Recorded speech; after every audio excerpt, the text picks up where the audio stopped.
Assalamualaikum warahmatullahi wabarakatuh. Teman-teman setanah air, kemunculan warung kopi yang terdiri dari 3 anak muda dengan wajah mirip Dono, Indro, dan Kasino telah menghebohkan dunia hiburan di tanah air.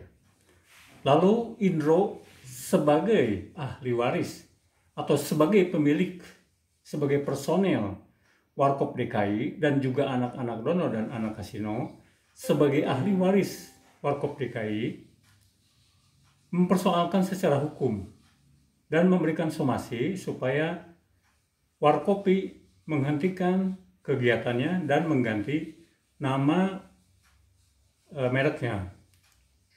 Apakah Indro dan ahli waris Warkop DKI berwenang menggugat Warkopi? Nah, ini yang tampaknya harus diketahui oleh masyarakat, bahwa merek itu dilindungi oleh undang-undang di tanah air, yaitu dengan Undang-Undang Nomor 20 Tahun 2016 tentang merek. Nah, sekarang di mana persoalannya sehingga Indro dan ahli waris Warkop DKI mempersoalkan secara hukum Warkopi? Pertama adalah soal merek. Warkopi dengan Warkop DKI itu ada kemiripan. Di dalam undang-undang disebutkan bahwa kemiripan sebagian atau secara keseluruhan itu merupakan pelanggaran hukum, pelanggaran merek. Nah, jadi di pasal 83 Undang-Undang Merek, memang Dono dan ahli waris Warkop DKI itu punya kewenangan untuk menggugat Warkopi. Nah, gugatannya itu pertama, kalau misalnya itu Warkopi tidak mau mengganti namanya dan tidak menghentikan kegiatannya dengan konten yang mirip Warkop DKI, itu bisa digugat secara hukum.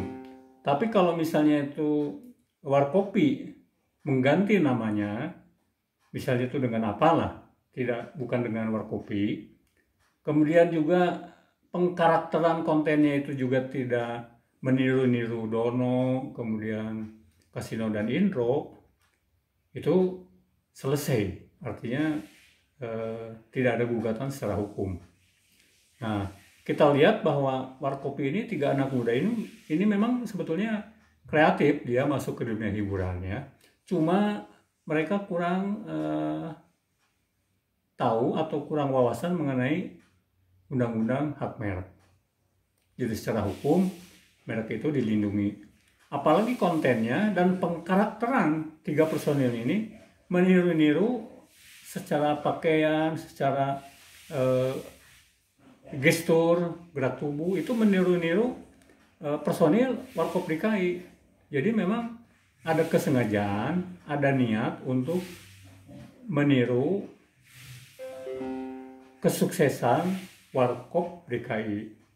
Jadi Warkopi ini bisa dikatakan masuk ke dunia hiburan, memanfaatkan ketenaran Warkop DKI. Nah, mudah-mudahan apa yang disampaikan ini bisa menjadi pencerahan bagi publik yang ingin membuat merek. Jadi kita harus hati-hati ketika membuat merek, apakah itu merek ini nanti masuk di bidang jasa seperti hiburan atau di bidang produk atau apapun. Kita harus tidak boleh meniru atau mengambil manfaat dari merek yang sudah ada. Kan Warkop DKI ini sudah didaftarkan oleh personelnya ke Kemenhumham. Jadi mereka ini sudah dilindungi secara undang-undang. Begitu teman-teman setanah air meneropong, menganalisis apa yang terjadi antara Warkopi versus Warkop DKI. Assalamualaikum warahmatullahi wabarakatuh.